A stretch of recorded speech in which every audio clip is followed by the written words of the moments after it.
Assalamualaikum warahmatullahi wabarakatuh. Nama saya Adi Agustina Kasaputri dengan NIM 29870 dari Pendidikan Bisnis 2A. Saya di sini akan menjawab soal-soal untuk UTS Manajemen Operasi pada semester 3 ini.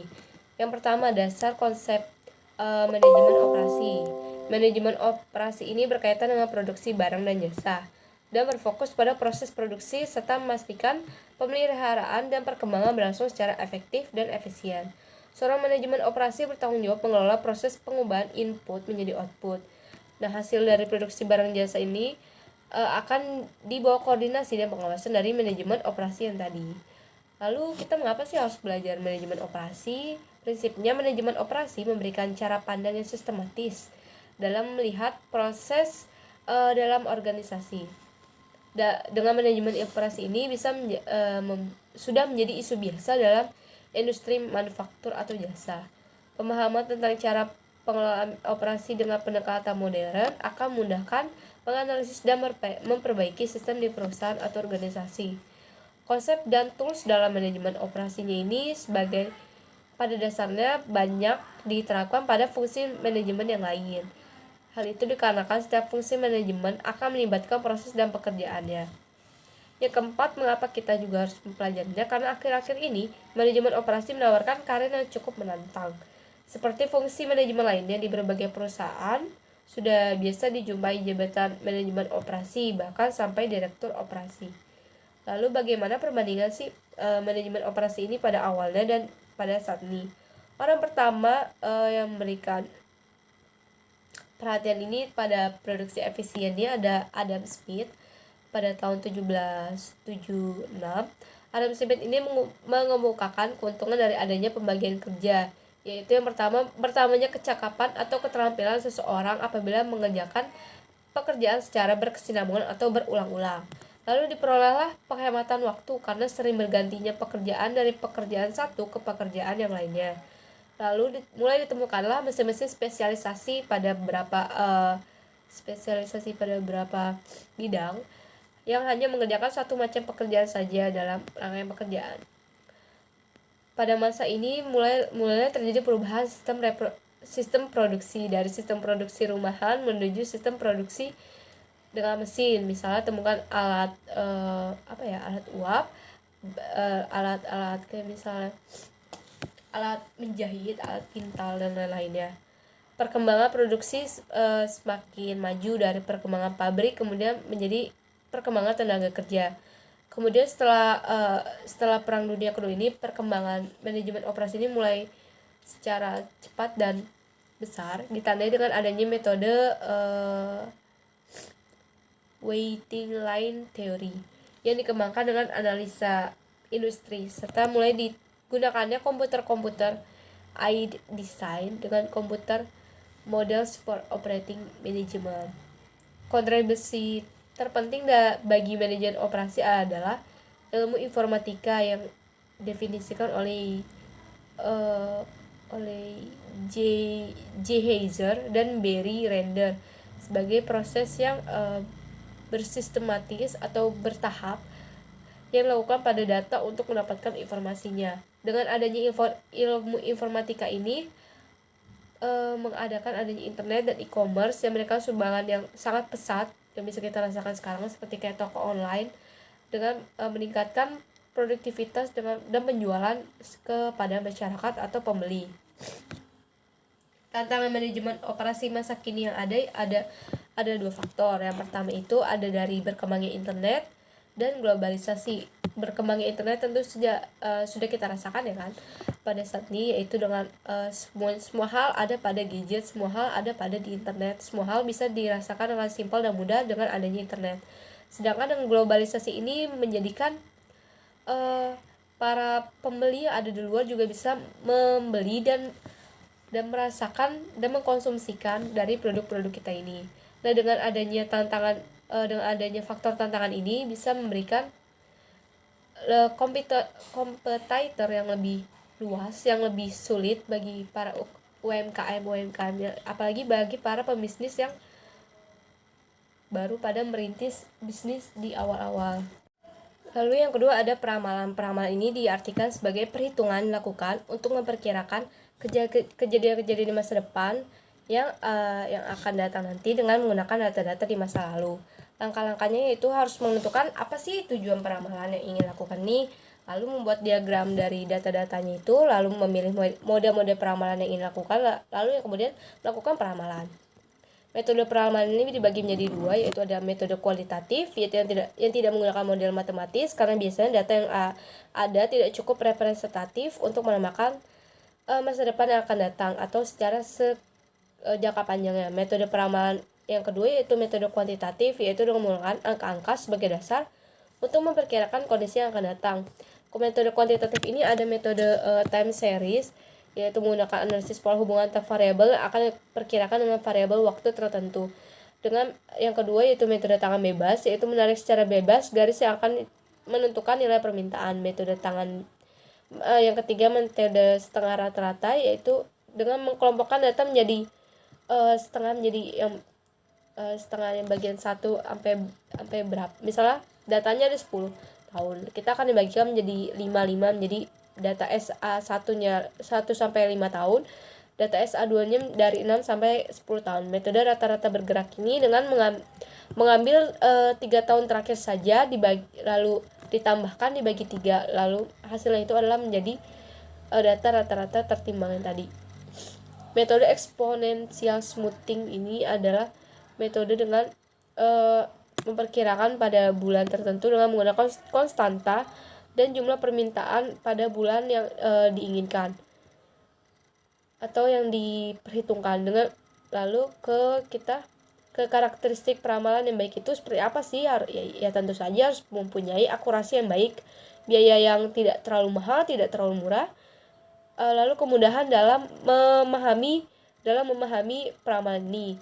Peranan peramalan dalam sistem produksi ini yaitu bisa dalam perencanaan bisnis atau business plan, lalu perencanaan sumber daya, lalu perencanaan pada pembelian pada di masa depan nanti, lalu pengukuran kinerjanya.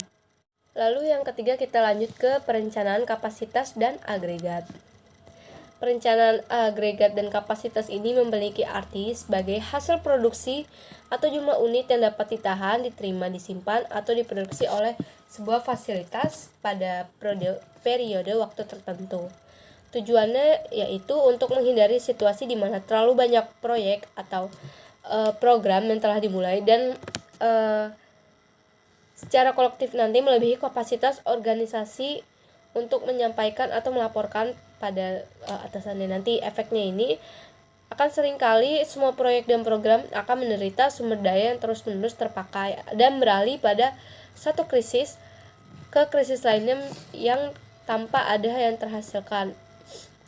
Lalu kapasitas ini dibagi menjadi 3, yaitu bisa dibagi menjadi kapasitas jangka pendek, kapasitas jangka menengah, kapasitas jangka panjang. Faktor yang harus diperhatikan yaitu dari kapasitas bahan bakunya itu apa, kapasitas jam kerjanya para jam kerja mesinnya itu harus diperhatikan, karena apabila terlalu overwork akan mengakibatkan mesin-mesin itu jadi cepat rusak. Lalu yang kemudian kapasitas jam tenaga kerja para pekerjanya ini. Kalau misalnya mereka juga terlalu overwork, mereka akan cepat lelah, sakit, dan akhirnya bisa mengakibatkan pengurangan dari proyek ini. Jadi proyeknya tidak akan cepat selesai karena dari para pekerjanya banyak yang keluar atau sakit. Lalu yang keempat dari modal kerjanya. Metode perencanaan kapasitas ini bisa menggunakan break-even point atau BEP atau linear programming.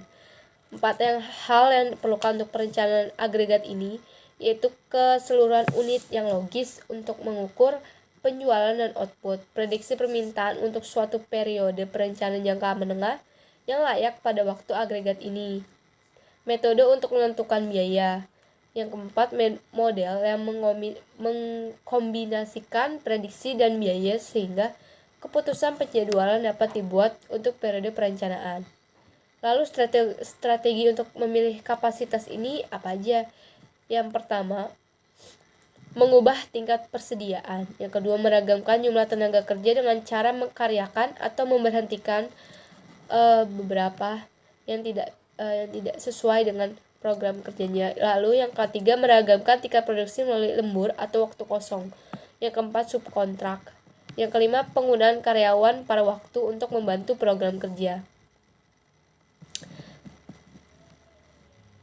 Tujuan perencanaan agregat ini sebagai pengumpulan tenaga kerja atau labor, kelompok produk atau product families. Yang keempat, sebagai waktu untuk lebih memahami waktunya agar lebih efisien dan efektif.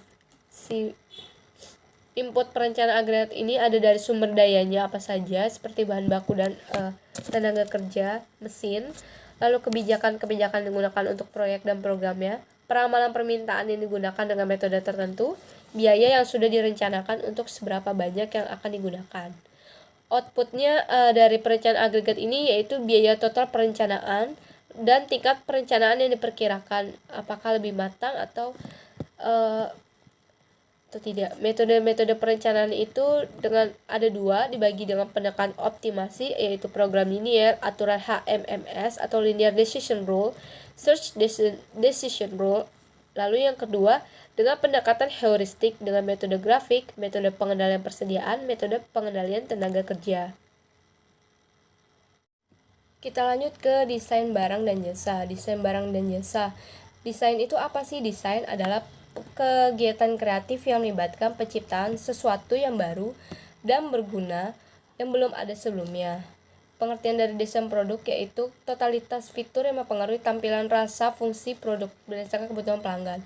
Alasan mengapa perlu lakukan desain produk, karena perusahaan akan mengutamakan proses serta pengembangan ide dari desain pada layanan atau barang yang produksinya diproduksi tersebut. Prosesnya itu dengan proses pengembangannya itu yang pertama ada tujuan dan strategi produk, identifikasi peluang, desain produk, pengujian pra-produk, dan komersialisasi atau pemasaran produk. Tahapannya itu dengan pemunculan gagasan ide dari desain produknya, penyaringan gagasan dari banyak-banyak ide yang tadinya, lalu kemudian mengembangkan dan menyajikan konsepnya, lalu mengembangkan strategi pemasarannya, menganalisis bisnis yang akan terjadinya, mengembangkan produk yang akan dijual, lalu mengujikan pasar yang akan dituju, lalu tahap dari komersialisasi atau pemasarannya.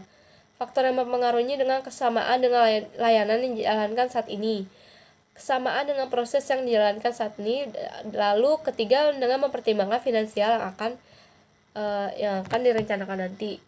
Lalu perancangan produk. Perancangan produk ini bisa yang pertama dengan market research dan feasibility study, brainstorming, dan lain-lain. Lalu yang ketiga menentukan tujuan dan batasan produknya, lalu perancangan produknya dengan menggambarkan produk, review produknya, membuat sampel dari produknya, lalu menguji cobakannya, lalu memproduksi secara massal, lalu memberikan garansi pada produk tersebut. Permasalahan apa sih yang sering terjadi pada desain produk ini? Yaitu desain yang tangguh, desain modular, computer aided design, computer aided manufacturing, teknologi virtual reality. Tantangan ini membutuhkan konsumen yang kadang membutuhkan konsumen yang kadang konsumennya tidak terpeka dengan produk kita. Segmentasi pasarnya ini seperti apa?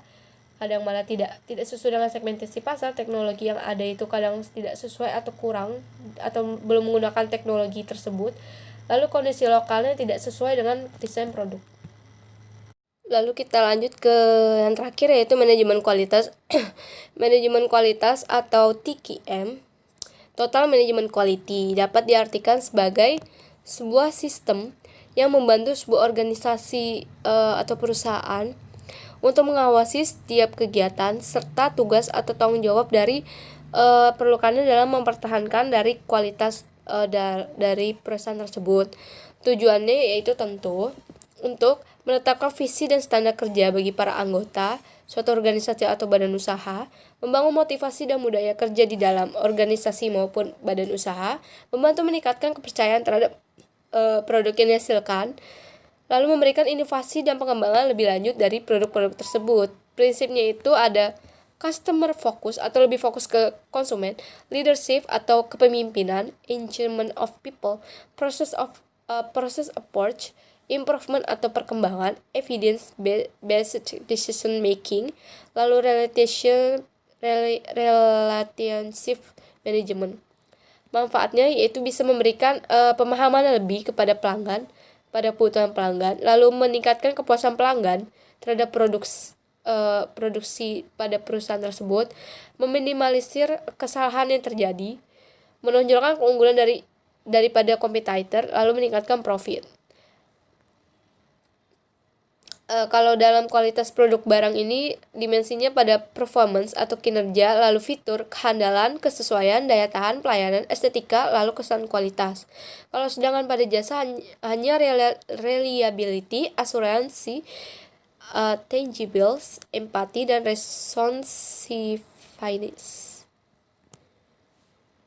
Mungkin sekian dari saya untuk menjawab soal untuk UTS manajemen operasi. Apabila ada kesalahan dalam pengucapan mohon dimaafkan. Wassalamualaikum warahmatullahi wabarakatuh.